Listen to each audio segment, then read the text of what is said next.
আমরা সুন্দরবন ভ্রমণ করার জন্য এসেছি। ভাবছিলাম যে এখানে এক রাত্রি থাকবো। অর্থাৎ এই পার্কে থাকবো। কিন্তু এখানে যে আগে অ্যাডভান্স বুকিং দিতে হয় সেটা জানা ছিল না বিধায় আমরা আসলে এসে ভুল করেছি।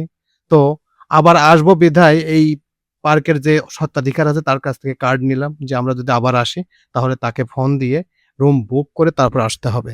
আসলে এটা আমাদের জানা ছিল না যে এখানে আসতে হলে আগেই বুকিং দিতে হয়।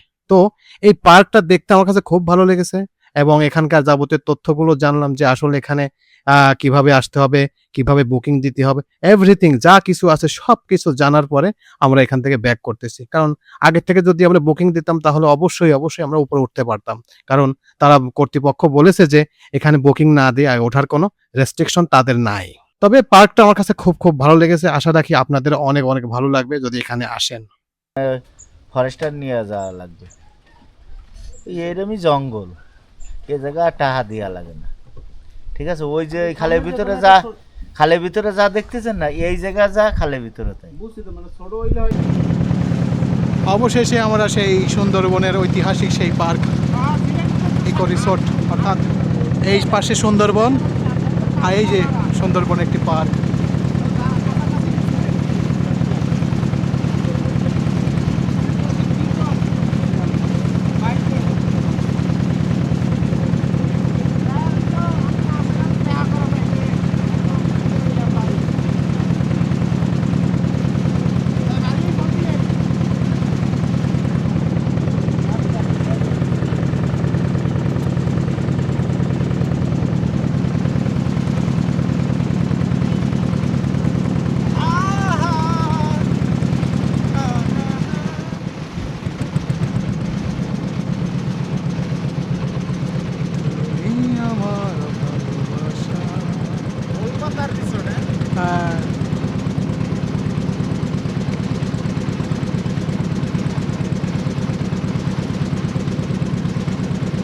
তো আজকে এই সুন্দরবন ভ্রমণে এসে আমরা চিন্তা ভাবনা করছি যে সুন্দরবনের সাতক্ষীরা রেঞ্জের দিকে অর্থাৎ মংলার শেষের দিকে নাকি সুন্দরবনের কয়েকটি ইকো রিসোর্ট হয়েছে। তো আমরা পরিকল্পনা করছি আজকে আমরা ওই ইকো রিসোর্টে থাকবো, থেকে সারা রাত ওখানে থাকার পর সকালবেলা এই সুন্দরবনের আরো গভীরে ঢুকে কিছু দেখব।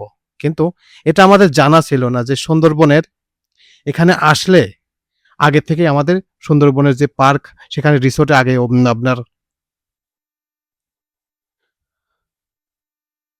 তো আমাদের আসলে জানা ছিল না যে সুন্দরবনের এই পার্কে থাকতে হইলে অবশ্যই আগেই আমাদের বুকিং দিতে হয়। কিন্তু এটা আমরা আরো দিছিলাম না, আমরা জানিও না। তো এসে যখন শুনলাম যে আগে বুকিং দিতে হয়, কারণ এখানে যে কয়টা সিট আছে বুকিং আগে হয়ে গেছে, এখন আর ওখানে কোনো বাকি কোনো সিট নাই। আমরাও প্রায় ৭-৮ জন লোক গেছি। তো তারপরেও কিছু আর করার নাই। ওখানে আসলাম বা নদী থেকেই তাদের স্থাপনাগুলো ছোট্ট কুঁড়ে ঘর এগুলো তৈরি করছে সেগুলো দেখলাম। থেকে ভালোই লাগলো। একেবারে খারাপ না। কারণ এক পাশে সুন্দরবন, আরেক পাশে এরকম ইকো রিসোর্ট। আসলে খুব ভালো লাগলো। দেখেন এই যে গোল পাতা দিয়ে কি সুন্দর সাজিয়েছে। আমার কাছে তো খুব ভালো লাগছে। দেখেন এটা নতুন করে হচ্ছে। এটা হইলে আরো এখানকার রেস্ট্রিকশন বাড়বে, আরো মানুষ আসবে। কারণ এখন তো একটা আছে, আস্তে নাকি ৩-৪টা হওয়ার পরিকল্পনা করছে। দেখেন একটা নতুন করে হচ্ছে। এটা এখনো কমপ্লিট হয় নাই। এখানে কিছু মানুষের কাছে শুনলাম যে এটা কমপ্লিট হয় নাই। আগামী ২-৩ মাসের মধ্যে এটা কমপ্লিট হয়ে যাবে।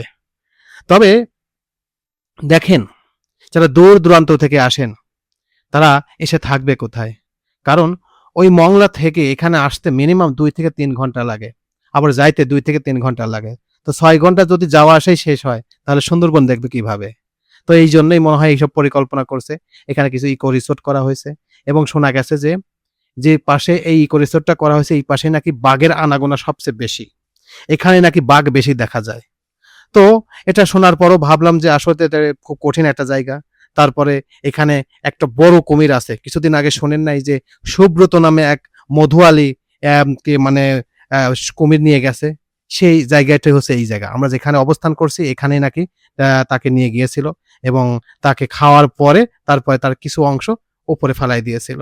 তো যাই হোক, আসলে এই কথা শোনার পরে ভয়ই লাগলো। কারণ যে মাঝি আমাদের নিয়ে গেছে সেই মাঝি বলল যে তার বাড়ির পাশেই নাকি সেই সুব্রতর বাড়ি ছিল।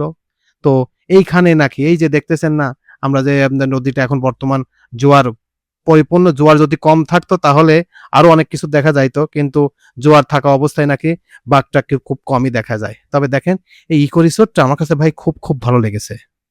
দেখেন ইকো রিসোর্টটা করছে ওই পাশে সুন্দরবন, এই পাশে এই ইকো রিসোর্টটা করছে। তবে ইকো রিসোর্টটার যে ডিজাইন, ওখানকার পরিবেশ, যদি ভিতরে ঢুকতে পারতাম তাহলে মনে অনেক শান্তি পেতাম, কিন্তু আসলে ঢুকতে পারি নাই, কারণ এখানকার যে সিস্টেম সেটা আমাদের জানা ছিল না। এখানে আসার পরে জানলাম। আর এখানে নাকি যে ঘরগুলো দেখতেছেন না, এই যে কি সুন্দর সুন্দর ঘর, এটা নাকি অনেক আগেই বুকিং হয়ে যায়। প্রতিদিন মিনিমাম 100-200 লোক নাকি এখানে এসে থাকে। তাহলে ওখানে তো সিট পাওয়া খুব কঠিন বিষয়। সেই জন্য ওনারা বললো যে কার্ড দিয়েছে, আপনারা যখন আসবেন আগে থেকেই আমাদের নক করবেন, আমাদের কবে খালি থাকে সেগুলা জানিয়ে আপনাদের জানাবো, তখনই আপনারা আসতে পারবেন। তাছাড়া এখানে থাকার কোনো অপশন নাই। কারণ ভাই, আপনারা যদি সুন্দরবন মনের মতো করে দেখতে চান তাহলে এখানে থাকতেই হবে।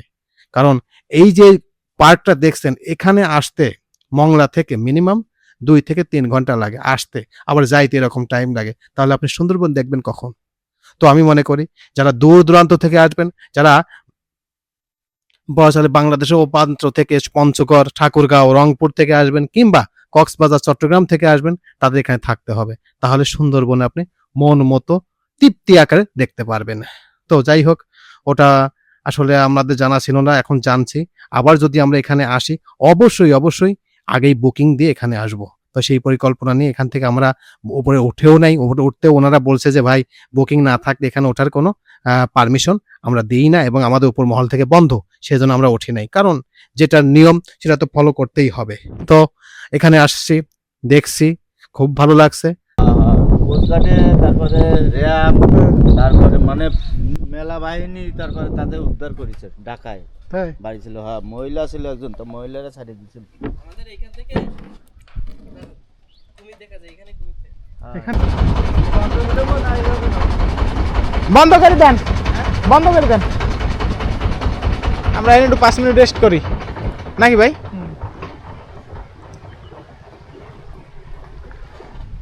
তো ভাই, আপনি গাছে ওঠেন, একা পড়ছিলেন মনে আছে? ওই যে নদীতে যাইয়া ভাঙি যাবে কেডা ভাঙ্গি যাবে? কেডা? বাঘ মামা?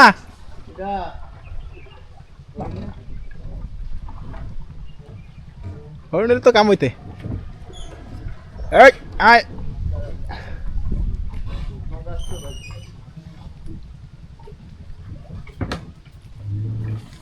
দেখ কেন আমি আবার মোবাইল টোবাইল বাজিয়ে না করে যায়।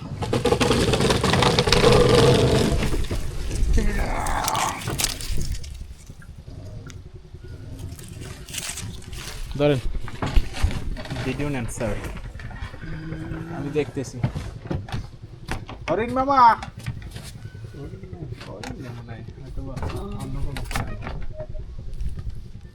তো কামি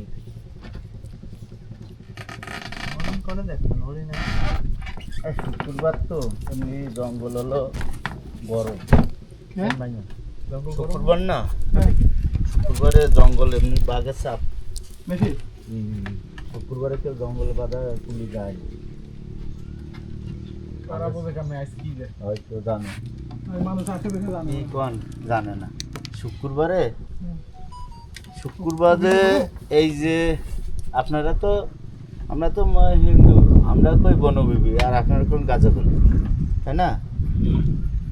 এর একটা ধর্ম আছে, ঠিক আছে? শুক্রবারে কেউ 12টার সময় হয়ে গেলে আজান দেওয়ার সাথে সাথে কেউ মালে ওঠে না। কত লোক ধরে নিয়ে গেছে জায়গাতে বাঘে। হ্যাঁ, এই নদীর সাইডে কত বাঘে ধরে নিয়ে গেছে। কোন কি আপনি, এত সাপ ছিল। হ্যাঁ, বাঘ মামা কই তুই? ওটা পাড়া দিলে মনে হয় ভেঙে যাবে। না ওটা ভাঙবো না, ওটা কি শক্ত দেখাই যাচ্ছে ওটা। তো এই ছিল মোটামুটি আমাদের আজকের জার্নি। আমাদের এই জার্নি অর্থাৎ সুন্দরবন জার্নি কেমন লাগলো? আমাদের জার্নির সম্পর্কে যে তথ্যগুলো দিলাম, অর্থাৎ সুন্দরবন যখন আসবেন, কোথায় থাকবেন, কি খাবেন এবং কবে এখানে বুকিং দিতে হবে, সেই বিষয়ে কিছু তথ্য শেয়ার করলাম। যদি ভালো লেগে থাকে তাহলে অবশ্যই লাইক করবেন, কমেন্টস করবেন এই ভিডিওটি। আর এই ধরনের ভ্রমণ গাইডলাইন, ভ্রমণ টিপস আমাদের এই চ্যানেলে প্রতিনিয়ত আপলোড হচ্ছে। চ্যানেলটা এখন পর্যন্ত যারা সাবস্ক্রাইব করেন নাই অবশ্যই চ্যানেলটা সাবস্ক্রাইব করবেন। তো সবাইকে ধন্যবাদ জানিয়ে এখানে শেষ করছি। আল্লাহ হাফেজ।